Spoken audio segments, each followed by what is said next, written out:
Hi you guys, welcome back to my channel. Today's video is going to be a little bit different. Instead of being a feeding update for Kaidynce, it's going to be a first trimester recap update. So if you guys don't know, I am pregnant with baby number 2. So I'm going to just kind of recap over the first 13 weeks of my pregnancy. So when I found out that I was pregnant, I started off at 108 as my weight. And at my last appointment, I was 112. So up to this point, I've gained a total of 4 pounds, which is pretty good considering that my first trimester was throughout the holidays. And the last time that when I was pregnant with Kaidynce, I had gained a total of 8 pounds. And my doctor, within the first trimester, my doctor basically told me that I had to slow it down. So this time I only gained half the weight that I did with Kaidynce, so that's a good thing. When I'm measuring my belly kind of like week to week to see how much it's growing, and when I first found out I was pregnant, my waist measured 28 inches, and when I measured it today, I'm measuring 32 inches. So it's grown quite a bit, but I think it's all belly. I think it's all baby. So for my symptoms, I haven't really had anything crazy. Just like with Kaidynce, I didn't have any morning sickness. There were a few weeks where I would feel like a little bit nauseous in the morning, and there's only one time that I did actually throw up, but I think it's because I took my prenatal before eating anything. On the box, the prenatal that I take is Zahler or Zahler. And on the box it says that it's easy for the stomach. So I had skipped breakfast and I took my prenatal and it was not easy on my stomach. I ended up throwing up. It was terrible. But other than that, I haven't really had any morning sickness or nausea or anything. Everything has been good in that sense, just like how it was with Kaidynce. What I am experiencing with this pregnancy that I didn't with Kaidynce is I feel like I'm a lot more emotional. Like I watch not cartoons, I watch like commercials or just anything, something on Instagram or like somebody's post or anything like that, and everything seems to make me cry.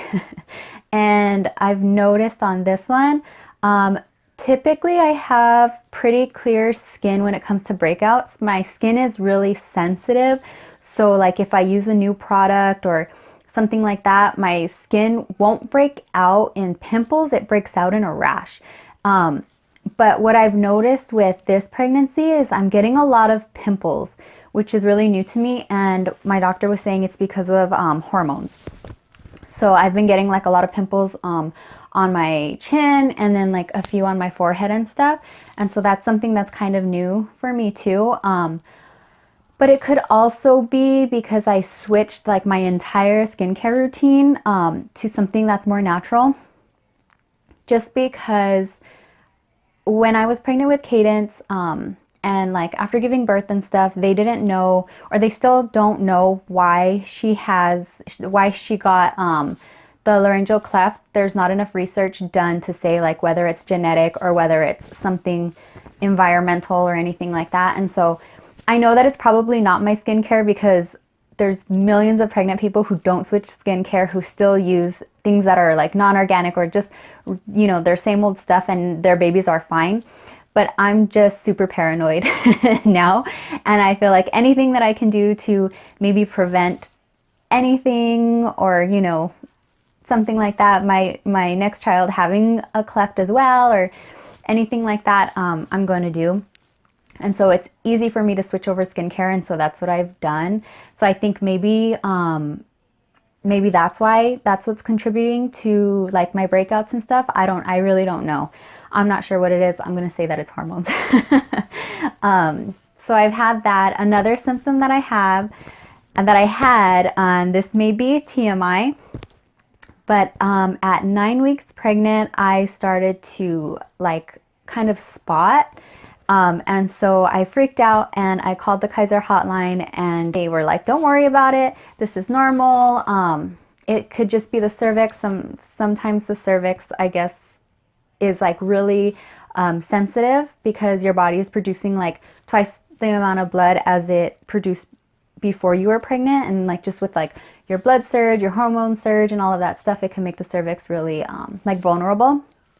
But that was one of the symptoms that I had this pregnancy that I didn't experience with Kaidynce. So that's been a little bit different.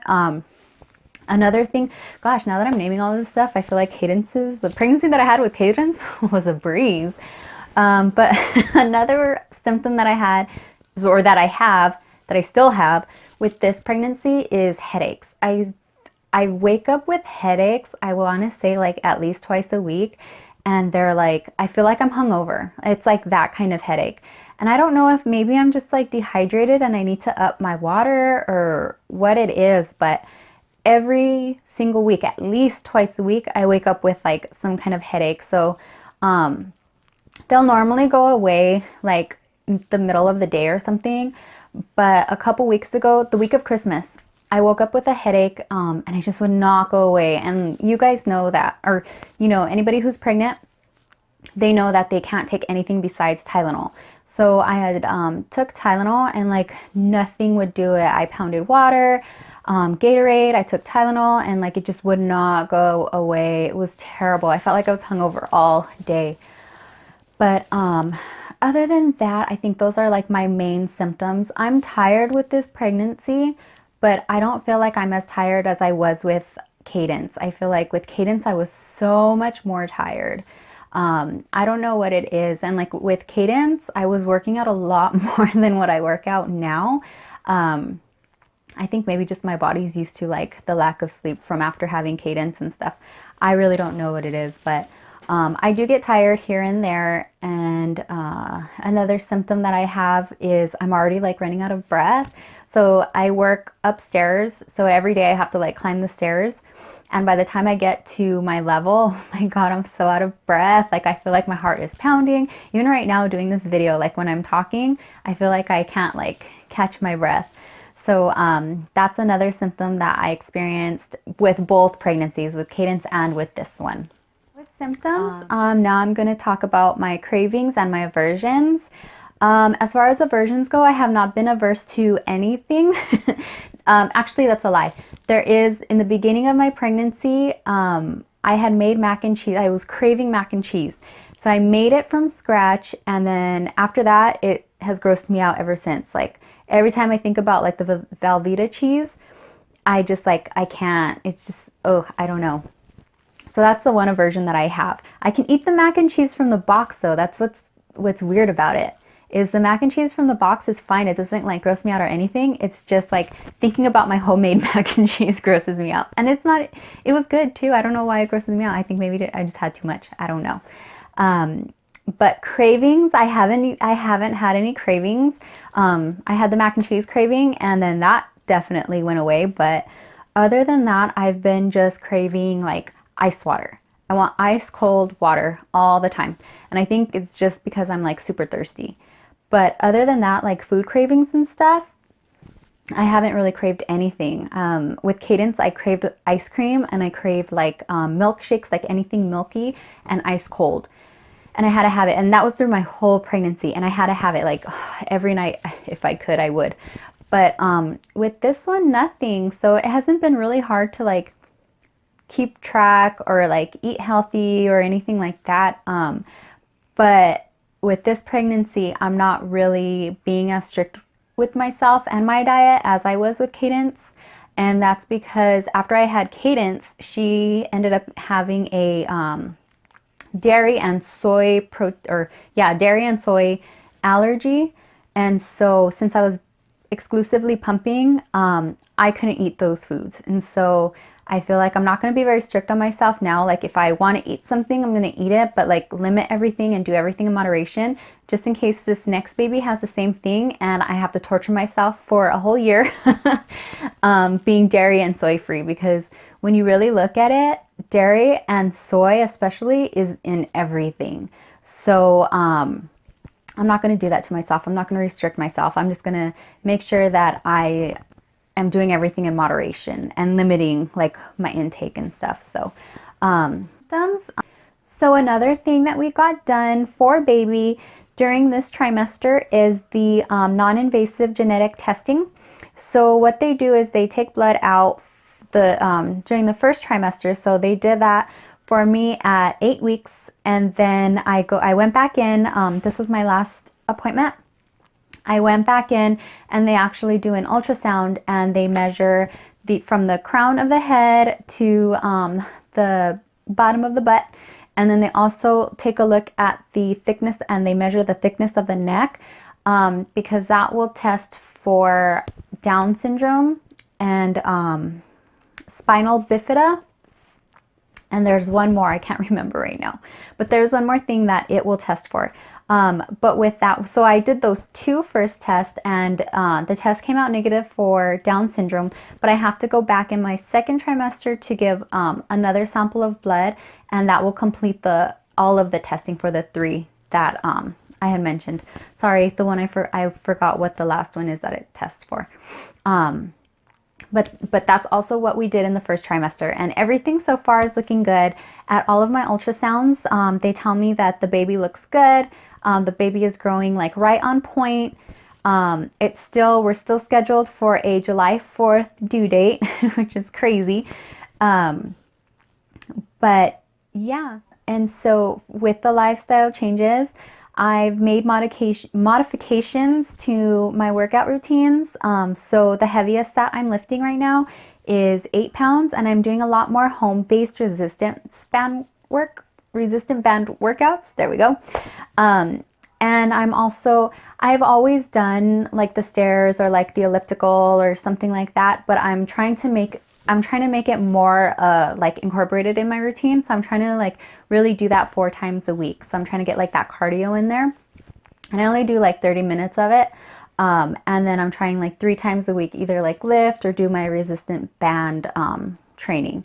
That way I found that it was easier for me after like losing the baby weight after having Kaidynce, because like with Kaidynce I was super active. I used to do the elliptical or like the treadmill every day. I did it like 6 to 7 times per week for half an hour, and then I also did prenatal yoga, and I still lifted weights and stuff like that throughout the pregnancy.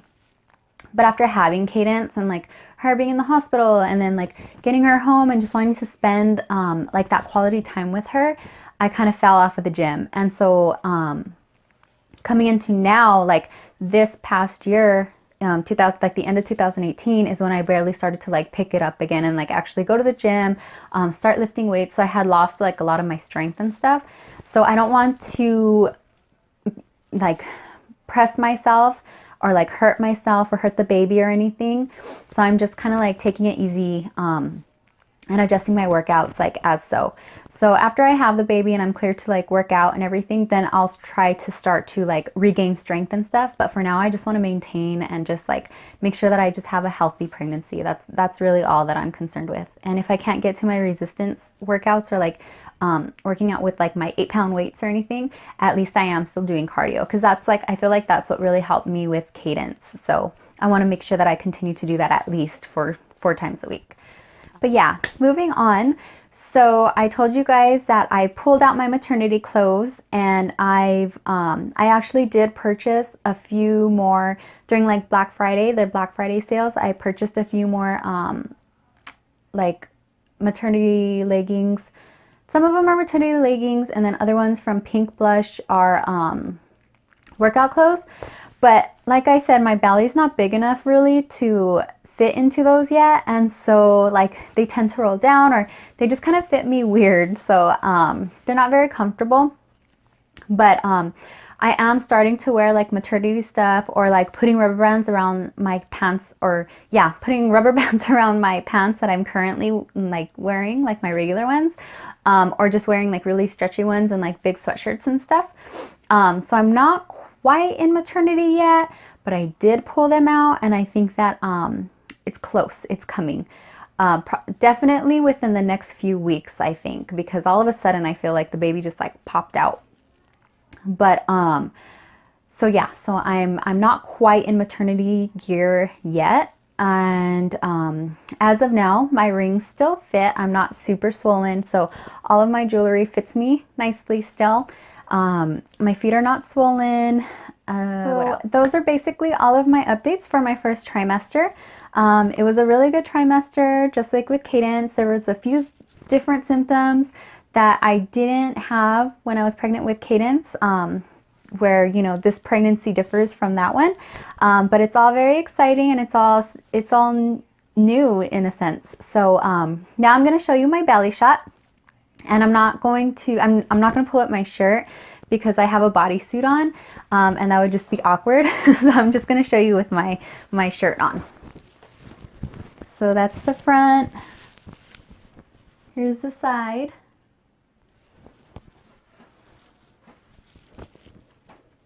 And so now baby's like really coming out here. I have to put my sweats underneath the bump because it's not comfortable otherwise. One more thing too about, I'm going to go back to the symptoms really quick. I just remembered this with Kaidynce.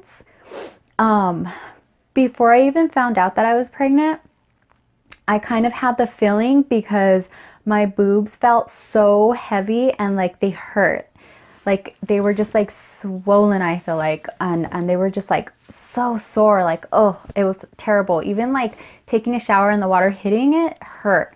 With this pregnancy, I did not have any kind of that issue until maybe like last week. So I feel like my boobs are like barely coming in, and I'm so happy. That's one of the perks of pregnancy. And then once you give birth and you like breastfeed, forget it. They're just like sad little pancakes. But I'm enjoying them now. So with this one, they're not like, they didn't come in until like 13 weeks. So that's it's something else that's like a lot different than with Kaidynce that I'm experiencing. But anyways, I hope you guys enjoyed this video. I hope it was helpful. Let me know in the comments if you guys experienced any of the similar symptoms that I have, or if you've experienced anything else like differently than what I have. If you like this video, please like and subscribe to my channel. I'm going to be making more pregnancy videos, and of course I'm still going to continue to do Kaidynce's updates because that's what this channel was really made for. So I'll be coming to you guys again next week with another update or some kind of sensory feeding type video. So thank you guys. Bye.